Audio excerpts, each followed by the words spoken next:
Today I'm going to talk about one of the most pervasive myths about intermittent fasting. That is, it causes malnourishment. I'm going to show you why this is not true, and it's coming right up. Fasting deprives the body of nutrients. You hear this all the time, but from a scientific standpoint, you have to ask yourself, what nutrients are we so afraid of being deficient in? There's two general categories of nutrients. There's energy, which is like calories, and there's nutrients, which are macronutrients and micronutrients. And those include things like carbohydrates, proteins, fats, as well as micronutrients like electrolytes, vitamins, and minerals. Let's break it down.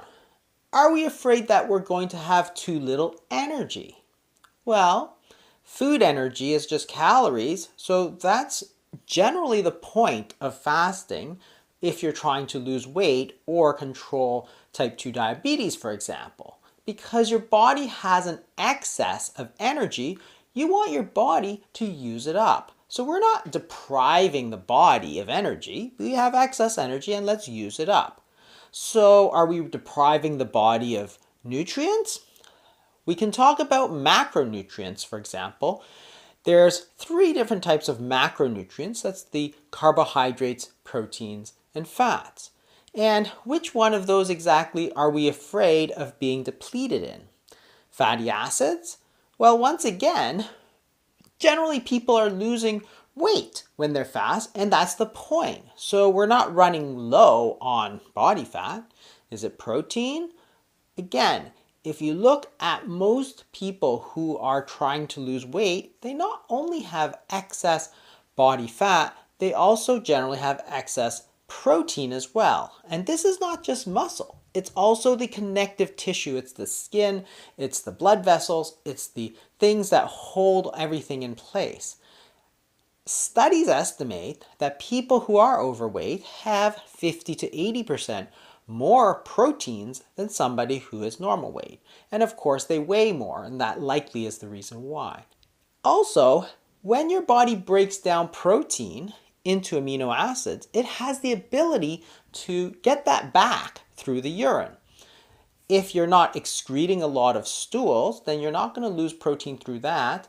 And if your amino acids are coming back out from the urine, then you're not going to lose amino acids there either. So as you take less protein because you're fasting, if you do in fact get too low, your body knows what to do. It will take it all back. So the third category of macronutrient is carbohydrates. And you really cannot get depleted in carbohydrates because there are no essential carbohydrates. Essential nutrients are things that we need to stay healthy. There are essential fatty acids. If you don't get enough of those, you will become sick. And there are essential amino acids, which are from dietary protein. If you don't get those, you will also get sick. But there are no essential carbohydrates. That's how people can eat extremely low carbohydrate diets, such as the ketogenic diet, and still remain healthy. So we've established that the fasting doesn't deprive our body of energy, and it doesn't deprive our body of macronutrients. So what about micronutrients? Micronutrients are vitamins and minerals. If you're worried that you're going to be depleted in vitamins, well, you have to be a bit more specific. Which one is it? Is it vitamin A? Is it vitamin D? Is it vitamin C? After all these years of fasting, we've never come across a case of scurvy during fasting, or blindness due to vitamin A deficiency, or rickets due to vitamin D deficiency. It's possible that it happens if you're very malnourished. But if you're very malnourished, you shouldn't be fasting. You should be eating. If you're trying to lose weight, then really you have overnutrition, and really you can use some of that because you're not depleted in that.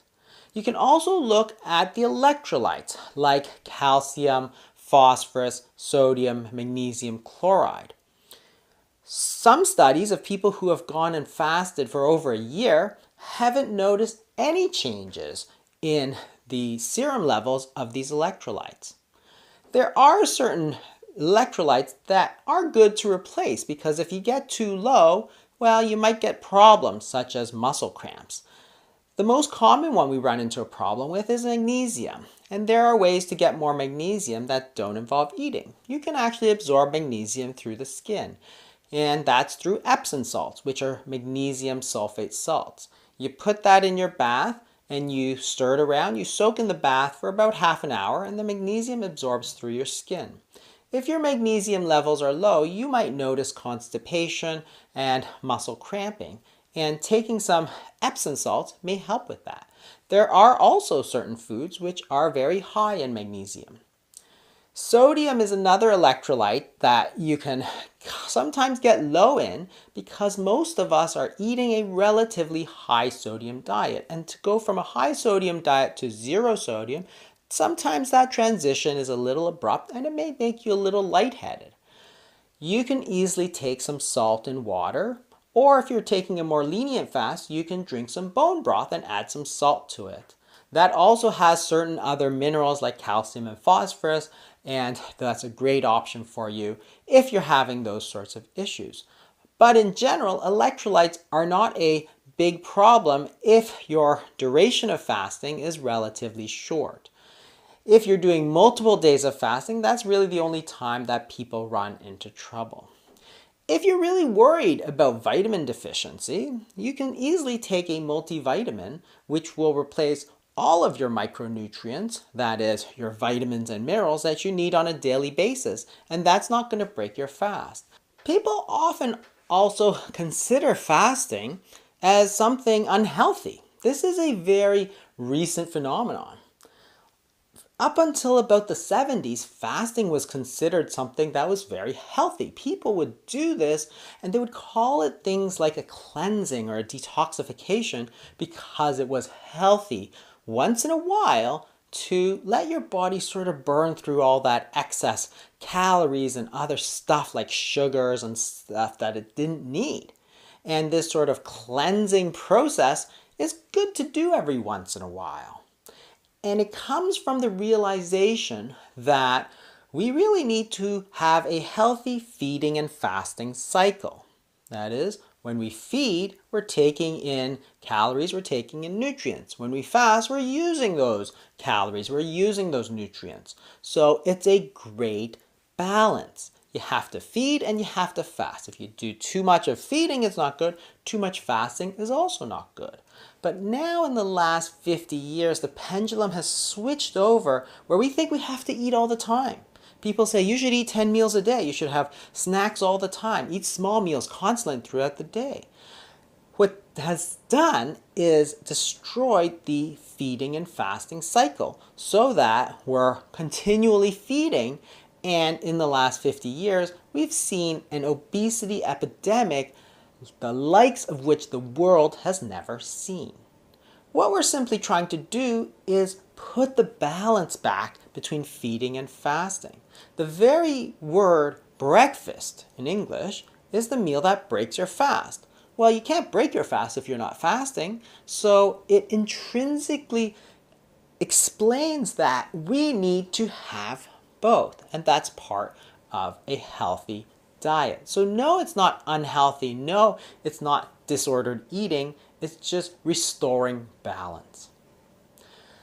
Another thing people talk about is that fasting is somehow unsustainable, or it's some kind of fad, trendy diet. Trendy or fad seems to imply that it's relatively recent and nobody's ever done it before, which is hard to put that moniker on fasting, which has been around for thousands of years. If it's been used since the dawn of humanity, it's just part of us. It's not a fatty, trendy diet. It simply is something that has existed as long as humans have existed. We have the ability to go for periods of time without eating, and that's what we should do. So fasting simply does not deplete the body of necessary nutrients. It's not unsustainable. People have done it for thousands of years, and it's not unhealthy. In fact, it's part of the normal balance that we're trying to achieve. Nutrients is a very vague term. It can include energy, that is calories, it can include macronutrients, and it can include micronutrients. And in all of those cases, fasting does not deplete our body of those if we're trying to lose weight. If you're underweight, then of course you shouldn't be fasting.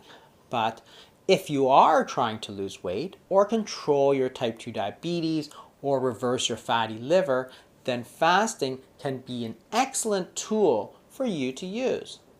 Thanks for watching. If you learned something, share it with a friend. You might be able to help them too. And if you could do me a favor and hit that like button down below so that other people can find it, that'd be a real favor to me. Thanks so much. I'll see you next week.